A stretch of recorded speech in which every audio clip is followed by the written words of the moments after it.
Is really interesting.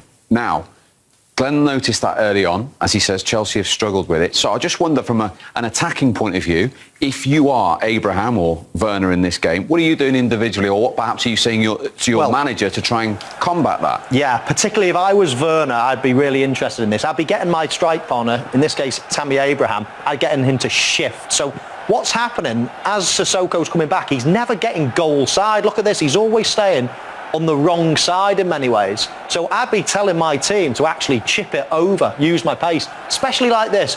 Get Abraham, you take as many players away as you can. Get those centre-halves away from me and leave me isolated one-on-one. If you can take him away, go on, get away. Take him over and then chip it over his head. Because as I say, he's not staying goal side. Even though he's dropping into the right centre-half position, he's not staying goal side. So it's a perfect opportunity for the ball over the top. Mm. Is that something Frank Lampard will be thinking about right now? I think he'll look at doing that. I think that movement from the striker, as Michael's saying, he's got another option. If he's seen it, if Chilwell comes inside, so he runs inside of Aurier, does Aurier go with him? If he doesn't, he makes a spare man. There's a lot of space in there because Sissoko's going back. Now, if he goes inside and Aurier comes with him, now if Werner or whoever that player is there comes out behind Aurier, you've got a big problem. Sissoko's got a massive problem then. So there's two options there. I think Chilwell normally goes on the outside, round the outside. If he goes inside into that pocket and Aurier comes with him, you've got other options as well.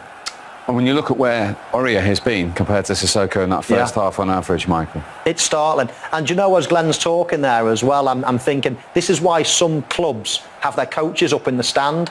I mean, we've spotted it here, not because we've been watching the camp. We've got a tactical camera. We can see the whole pitch. And Glenn picked it up right away. Now, if Glenn was on the Chelsea staff, watching from the stand, he would have picked that up. And all of a sudden, they'd be making a plan in that dressing room to actually combat this and actually turn it the other way around. And as Glenn says, you know, whether it's someone going inside and giving that problem to Sissoko. But I think it's really difficult to spot some of these intricacies when you're on the touchline level. Michael, you're 100% right. When at club level, it always wasn't able to get up there at international level, but at Wembley I used to do it. I always used, first half, I'd always sit up the top because of that reason.